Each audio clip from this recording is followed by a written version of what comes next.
नमस्कार दोस्तों एक बार मैं फिर से हाजिर हूँ एक और नया वीडियो लेकर के। और वीडियो है डीबी रिएक्ट का और आलोक सर के वीडियो है। और वीडियो में है पाकिस्तान से सना अमजद का वीडियो।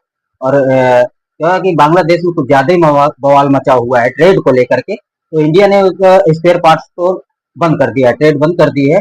लेकिन खाने पीने की चीजें जा रही हैं, जिसका आलू का वीडियो में पिछला वीडियो मैंने बनाया है। एक ट्रेन से भरी हुई आलू की फैक्ट पहुंची है वहां पे। लेकिन ये कि स्पेयर पार्ट कुछ ऐसी है जो बैन किया है, पूरे तरह से बैन नहीं है। तो चलो दोस्तों देखते हैं वीडियो। और हाँ दोस्तों, जो लोग नए हैं आप चैनल को जरूर सब्सक्राइब कर लीजिए ताकि आने वाली वीडियो आपको तुरंत पहुंच सके। डीडी रेड के एक और एक्शन वीडियो में आप सभी का स्वागत है। मैं आलोक। तो आज जो वीडियो लेकर आया हूँ सना अमजद जी का वीडियो है। टाइटल है Indian auto parts company stop export to Bangladesh crime. तो स्टॉप तो नहीं किया है, हाँ मतलब स्टॉप कर दिया एक तरह से। एक्चुअली प्रॉब्लम भी हो रही थी क्योंकि ट्रांसपोर्टेशन में दिक्कत हो रही है, वहां पे क्योस मचा हुआ है, वहां पे कंपनीज जो ट्रांसपोर्टर्स हैं वो काम नहीं कर पा रहे हैं ठीक से। तो प्रॉब्लम भी आ रही थी, लेकिन रोक भी दिया है। मैं आपको सबसे पहले जो सीटीआई के चेयरमैन है उनकी बात सुनवा देता हूं ताकि खबर पुख्ता जानकारी आपको मिल जाए। सुनिए। सबसे बड़ी ऑटोमोबाइल की मार्केट है और अगर हम भारत बांग्लादेश के ऑटो पार्ट्स बिजनेस की बात करें तो हर महीने भारत से लगभग 1000 करोड़ रुपए के ऑटो पार्ट्स का सामान बांग्लादेश को जाता है और बांग्लादेश अपने कुल आयात का लगभग 90% ऑटो पार्ट्स का सामान भारत से खरीदता है। 2023-24 में लगभग 7,30,600 शिपमेंट भारत से हुई है और लगभग 4,155 भारत के व्यापारियों ने लगभग 7,863 बांग्लादेश के व्यापारियों को ऑटो पार्ट्स का सामान भेजा, जिनमें Maruti, Hyundai, Honda, Toyota, Chevrolet तमाम कंपनियों के ऑटो पार्ट्स के सामान दिल्ली के कश्मीर गेट से, पश्चिम बंगाल से आदि जगहों से बांग्लादेश को जाते रहे हैं। और मैं आपको बता दूं कि भारत जो है उसका ऑटो स्पेयर का जो पार्ट्स का जो मार्केट है वो पूरे एशिया में, जैसा कि इन्होंने बताया, सबसे बड़ा है। और हमारे यहाँ जो मैन्युफैक्चरिंग होती है स्पेयर पार्ट्स की वो बड़ी जबरदस्त होती है। और इसका फायदा पाकिस्तान भी बहुत पहले से उठा सकता था, नहीं उठा पा रहा। बांग्लादेश उठा रहा था, लेकिन अब वही है कि भाई अब पंगे लोगे तो कुछ ना कुछ तो होगा ना। वो कहते हैं ना, चोर चोर मौसेरा भाई। अभी तक 50 साल से ऐसा ही नहीं था, चल रहा था। अभी चोर चोर मौसेरा भाई हो गए हैं। वही है। अब धीरे धीरे ये चीजें होंगी। अब देखना बांग्लादेश में क्या होगा। गाड़ियों की कीमत बढ़ेगी, स्पेयर पार्ट्स मिलेंगे नहीं तो उनकी मेंटेनेंस में प्रॉब्लम आएगी। देखते रहिए। फिर आपको चाइना से मंगाना पड़ेगा, और अगर आप चाइना से स्पेयर पार्ट मंगाते हो तो 2 गुनी कीमत पर पड़ेगा। अगर एक नट बोल्ट भी आप मंगाओगे ना तो 10 रुपए के बदले 20 रुपए का पड़ेगा। तो और मजा आएगा, आपके डॉलर से चाइना का माल। आपको भी पाकिस्तान बनना है, आपके भी फॉरेक्स रिजर्व में 10 बिलियन से नीचे लेकर आना है, और ये हो जाएगा। अभी तो शायद 19-20 बिलियन डॉलर हैं आपके पास फॉरेक्स रिजर्व में। आपके फॉरेक्स रिजर्व में 19-20 बिलियन डॉलर हैं। 19-20 बिलियन क्या होते हैं? यूं हवा होंगे, यूं। आप देखते रहिए। भारत को अकड़ दिखाने वाले बांग्लादेश को सबक सिखाने के लिए अब इंडिया की सरकार के साथ साथ इंडियन कंपनीज भी मैदान में आ चुकी हैं। बांग्लादेश पिछले कुछ दिनों से इंडिया को आंखें दिखा रहा था, लेकिन इंडिया की गवर्नमेंट ने अब बांग्लादेश के खिलाफ एक्शन लेना शुरू कर दिया है। सबसे पहले इंडियन गवर्नमेंट ने ये किया कि खाने पीने की जो चीजें इंडिया से बांग्लादेश एक्सपोर्ट की जाती थी उन तमाम पर रोक लगा दी। उसके बाद इंडिया के अंदर बांग्लादेशियों के खिलाफ क्रैकडाउन। नहीं, ये खबर सही नहीं है। खाने पीने के सामानों पर कोई रोक नहीं, बिल्कुल रोक नहीं। हाँ। मैं ये खबर आपको दिखा देता हूं। बांग्लादेश को आलू की जरूरत थी। आई थिंक 300-400 टन आलू जो है, 250 टन आलू भारत ने ट्रेन के जरिए भेजे हैं। और ये बांग्लादेशी अखबार की खबर, ये मेरी खबर नहीं है। वहां पे आलू महंगा हो गया, 90 टका का 1 किलो आलू हो गया। मतलब 90 रुपए बांग्लादेशी में 90 रुपए में 1 किलो आलू हो गया। तो आलू की कमी थी तो हमने आलू भेजा है। तो ये मत कहिए कि हमने खाने पीने का सामान रोक दिया, बिल्कुल नहीं रोका है। खाने पीने का सामान रोक दिया, बिल्कुल नहीं रोका है। खाने पीने का सामान नहीं रुका। ये तो फर्जी न्यूज़ है कि चावल बैन कर दिया और ये बैन कर दिया और वो बैन कर दिया। नहीं बैन किया। और बांग्लादेश खुद बहुत चावल उत्पादन करता है, राइस प्रोडक्शन में बांग्लादेश भी है, तो ऐसा कुछ नहीं है। हाँ, ऑटो स्पेयर पार्ट्स पे ये काम जरूर होगा।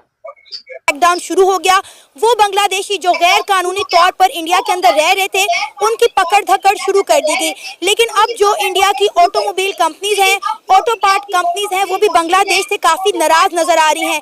लिहाजा उन्होंने ये फैसला किया है कि वो 1 महीने तक कोई भी ऑटो पार्ट जो है वो बांग्लादेश को एक्सपोर्ट नहीं करेंगे। ये अपने आप में इतना बड़ा फैसला है कि अगर इंडिया अपने इस फैसले पर कायम रहा तो बांग्लादेश में चलने वाली गाड़ियां बंद हो जाएंगी। इसी मुद्दे पे आज हम बात करेंगे पाकिस्तान के अवाम से, तो आइए चलिए हमारे साथ। बांग्लादेश को कोई बुरा हाल नहीं होने वाला, ठीक है।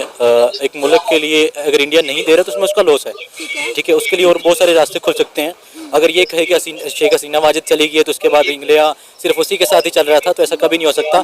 कोई मुल्क किसी के जाने से रुक नहीं सकता। यहाँ पे नए लीडर आए, नए लोग आएंगे, नई सोच आएगी, नई जवान आएंगे, यानी कि जितना भी ये सब कुछ नया होगा तो टाइम लगेगा, लेकिन टाइम के साथ समझ जाएगा सब कुछ। अभी तो बांग्लादेश रुक गया है ना। चलिए, आपके इस लॉजिक को मैं आपकी कंट्री पर लागू करता हूं सर। 2019 में, आज से 5 साल पहले, आपके जो प्यारे प्राइम मिनिस्टर थे इमरान खान, तो खान साहब ने ट्रेड बंद कर दी भारत से, बंद कर दी। भारत से कोई सामान नहीं जा रहा, बंद कर दी। क्या आपके यहाँ हालात ठीक हैं? क्या आपने उससे पार पा लिया? क्या महंगाई कम हो गई है? आपको पता है, आप जाकर पता करिए, आपके यहाँ चीजें हमारे यहाँ से जा रही हैं लेकिन कीमत ज्यादा देनी पड़ रही है। आपके डॉलर ज्यादा खर्च हो रहे हैं उस चक्कर में। जो चीज ट्रेड होने से जो चीज 1 रुपए में मिल जाती है वो आपको 2 रुपए में मिल रही है वाया दुबई। तो नुकसान भारत का हुआ या तो पाकिस्तान यहाँ का तो पहले दुबई जाती है, दुबई से तो सोचिएगा, आप लोग पटाख से पाकिस्तान लॉजिक देते हैं। पहले अपने पर लागू करके देखिए कि आपके यहाँ ये लॉजिक काम कर रहा है, नहीं कर रहा, तो फिर दूसरे के यहाँ कैसे करेगा? क्या आपके यहाँ नई सोच नहीं आई है? अब ये सब फालतू की बकवास की बातें करिएगा कि नहीं बांग्लादेश कर लेगा और ये कर लेगा वो कर लेगा। घंटा नहीं कर पाएगा।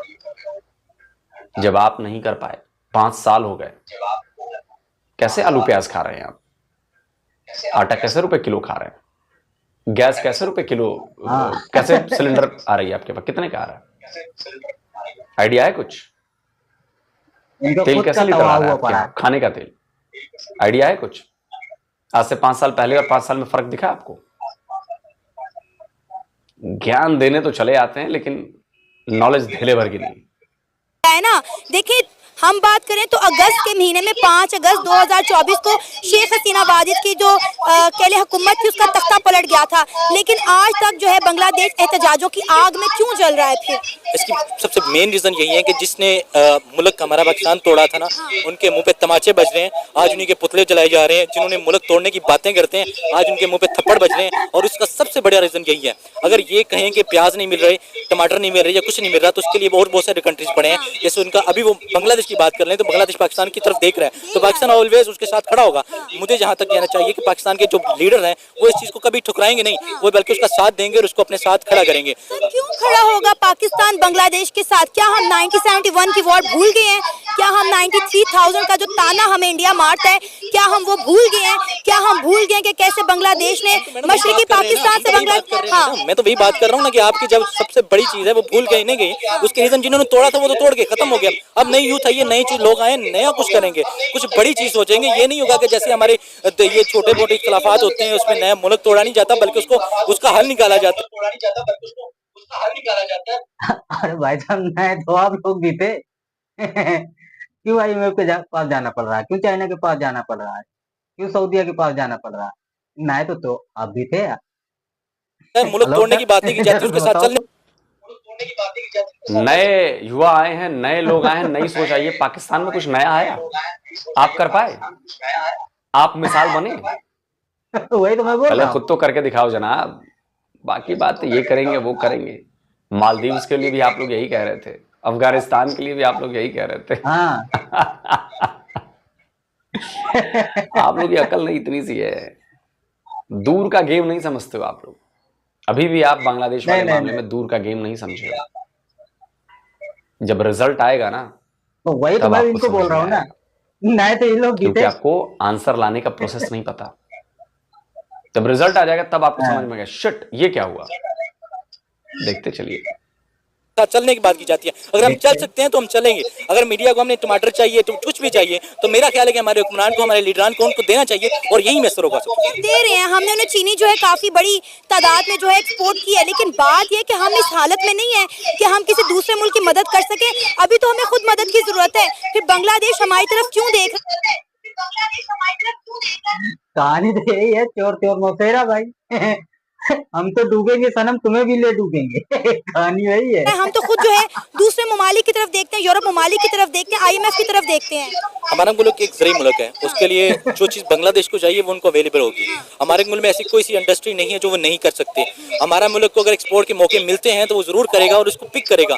अगर ये कहें कि इंडिया ही सिर्फ मौजूद है तो इंडिया कभी भी ये ना सोचे कि इस मुल्क दुनिया में सिर्फ इंडिया ही है जो लोगों को ये चीज़ें एक्सपोर्ट कर रहे हैं, बल्कि पाकिस्तान अवेलेबल है, बहुत सारे ममालिक ऐसे अवेलेबल हैं। किसी के पीछे हट जाने से कोई मुल्क बंद नहीं हो जाता, कोई चीज़ें ख़त्म नहीं होती। और इंशाल्लाह बांग्लादेश के मैं हक में हूँ, क्योंकि मुझे इसलिए उसके हक में हूँ कि मैं, मेरा इस्लामी ममालिक है, मेरे भाई हैं, मेरे साथ चलने वाले हैं, तो मैं उनको हमेशा ऑलवेज उनके साथ खड़ा हूँ। और मैं अपने कुरान से रिक्वेस्ट करता हूँ कि प्लीज़ खुदारा उनके साथ खड़े रहें और उनको सपोर्ट करें। कैसे इंडिया के बगैर सरवाइव करेंगे, क्योंकि बांग्लादेश अगर तरक्की की बुलंदियों तक पहुंचा है। आप कर रहे हैं सर्वाइव हमारे बगैर?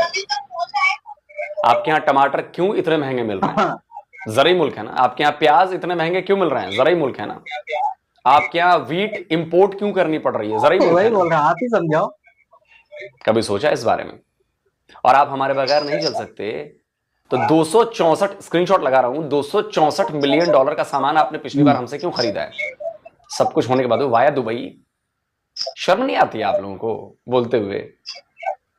मैं फिर कहता हूं, आप लोगों की आदत है ना कि आप लोग बड़ी बड़ी बातें बोलने को तो बोल देते हो, ग्राउंड रियलिटी बिल्कुल अलग होती है। 264 268 जितने भी हैं मिलियन डॉलर का सामान क्यों खरीदा? दवाइयां हमारे यहां से क्यों खरीद रहे हो? नहीं चल सकते हो तो बंद करो ना। है हिम्मत? अबे बेगैरती,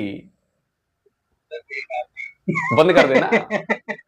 गैरत बची है तो दवाइयां खरीदना बंद कर। और दवाइयां, मैं तो पाकिस्तानियों से कहूंगा, अगर जरा भी गैरत तुम लोगों में बची है, जरा भी, मेड इन इंडिया दवाइयां खाना बंद कर दो। अपने मरीजों को भारत भेजना बंद कर दो। जाओ जहां कराना है कराओ, दुबई करा लो, सऊदीया करा लो, अमेरिका करा लो, लंदन करा लो, जहां मन करे कराओ, जाओ यूरोप में करा लो। हमारे क्यों भेजते हो? तो लड़की का हार्ट ट्रांसप्लांट करना था, क्यों भेजा हमारे यहाँ?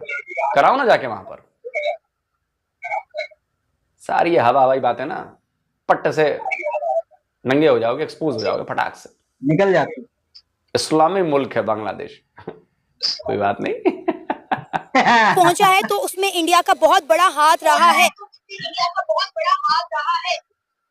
चलो दोस्तों, वीडियो अभी खत्म करते हैं क्योंकि वीडियो लेंथ में ज्यादा हो रहा है। अगर आपको वीडियो अच्छा लगे तो आप कमेंट बॉक्स में लिख सकते हैं, तो मैं इसका दूसरा पार्ट भी लेके आ जाऊंगा।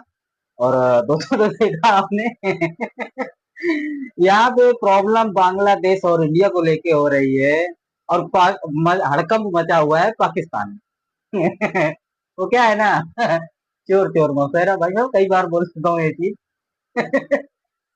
तो चलो दोस्तों, वीडियो अभी यहीं पे खत्म करते हैं। आप लोग समझदार हैं, ज्यादा नहीं बोलना। तो मिलते हैं एक और नए वीडियो में, तब तक के लिए जय हिंद जय भारत।